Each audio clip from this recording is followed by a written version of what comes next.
Oh, dearie me. Kemi Badenoch, Business Secretary. Trade and Business Secretary. Blimey, what a title. Well, you see, she released a report. Yes, she did. Released a report on the 4th anniversary of Brexit and how, well, fantastic it's all going. Well, that's what she says. Unfortunately, the sectors for which she, well, cites, well, they're saying the opposite. They say, well, I'm sorry, but what you say, Kemi Badenoch, doesn't ring true. No. Honey, for instance. She touted that our exports of honey have gone through the roof because of Brexit. Well, that's not true. See, the UK only produces around 10% of its own honey. Most of the honey in the United Kingdom is imported from China. And a lot of that, as reported by the EU, well, isn't even honey. No, it's basically syrup with a little bit of honey in it, you see. It's been spiked with sugar. No, you can't sell that stuff in the EU, no. So unfortunately, the honey trade is not benefiting from Brexit. And besides, Brexit has put a block to the importation of the queen bees, which generally come from southern Europe. Well, actually, European Union countries, to be a bit more accurate, down in the south. So, no, the honey industry has not benefited from Brexit. And then what about cosmetics? Oh, blimey, crikey, that can go on and on, that one can. Well, they tried to make out, or she tried to make out, Kemi Badenoch that is, that the cosmetics industry has benefited from Brexit. The exportation of cosmetics to China. And it's all because of Brexit. Well, the cosmetic industry has spoken out. They said, excuse Brexit, that's got nothing to do with it. No. The only reason why our exports of cosmetics to China has increased is because, well, China's relaxed the laws on animal testing. Yeah. And why is that necessary? Well, the fact of the matter is the UK no longer has access to EU REACH, which is, EU's, or the world's actually largest chemical database. Now, they did say we were going to have a UK REACH, didn't they? Yeah. Oh, what happened to that? It's a bit like the UK CA mark instead of the CE mark. It's all sort of like when the air's kind of gone into the ether. It's disappeared. No one's talking about that anymore.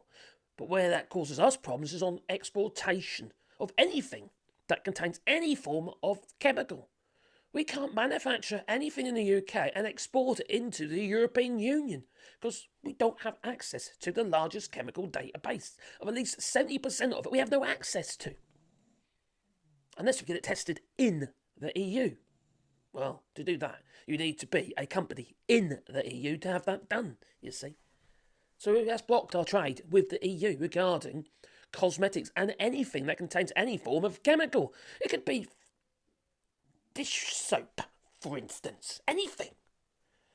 Well, and then you got pharma. Oh, crikey. She cited pharmaceuticals as some kind of Brexit win. Because of Brexit, they could export more pharmaceuticals. And she cited around 25 million increase in pharmaceuticals.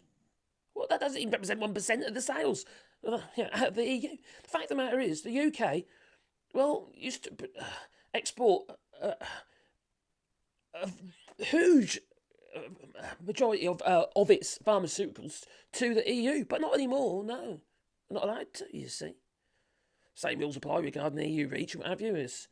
Everything's become far more complicated. It's not cost effective at all. They're not allowed to do it at all. Now, there's been a hell of a lot of problems, as you already know, regarding the Northern Ireland Protocol, the Windsor framework.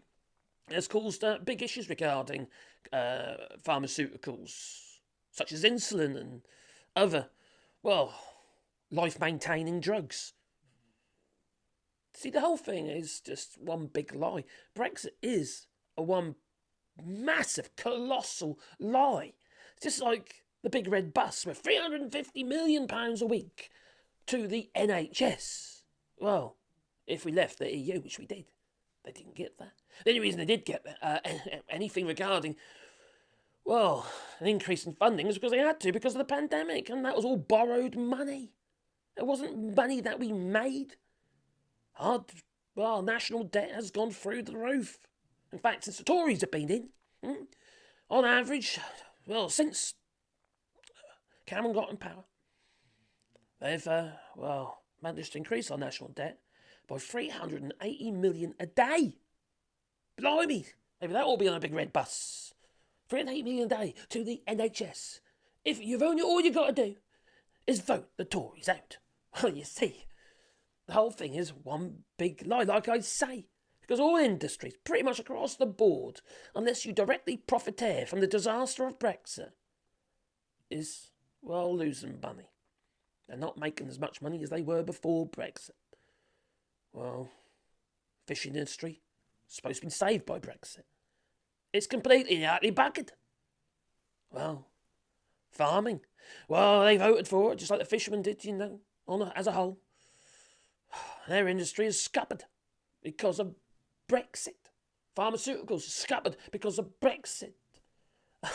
Okay, tiny trade, and honey exports. It's been scuppered because we can't get the honey bees, the queen bees, etc., etc., etc. Oh, crazy construction industry completely utterly bugged because we can't get labour or materials at the right price. It's just nuts. The idea that we're ever going to build 500,000 houses a year that's for the birds. That one is. It's not going to happen. No. And why would they do it anyway? Because those who've got the power, well, they want to maintain high property prices anyway. Why do they want to bring the property prices down? They don't. They want to keep high. So what, you stranglehold the industry? What are you doing? You're just going to increase the property prices because it's about supply and demand, because obviously less houses get built. Well, it's profit and loss, The whole thing is messed up. It really is. You can't even get a dentist. No. Well, you could try. You could queue, if you like, for hours and hours outside a Bristol dentist that's just reopened. Yes, they've had to call the police because of flipping queues. Well, you see, we're not importing our dentists now either. Even in that sector itself is struggling to get what it needs to run for a smooth operation. It's just absolutely broken. Yes, Britain. It's broken Britain. Unfortunately, Scotland has also been dragged flipping into the mud by this Tory party and their Brexit. And there was no making Brexit work. No matter what Keir Starmer might say. You can soften the edges a little bit, and that's all you can do. It's mitigation. There's nothing good going to come out of Brexit. No, nothing. Even their, flagship policies are struggling to get through the House of Lords, such as the Rwanda policy and what have you. So they're dealing with immigration doesn't work. No. And that situation is going to get worse with climate migration. So, it's just madness. The whole thing is just absolute madness. It's deeply frustrating. And people suck it up. They suck it up. They believe it. Cognitive dissonance. Is it some form of tribalism? Like Dunning-Kruger effect or something like that? Because that's what we had under Alexander Boris DeFeffel Johnson, that flipping kipper.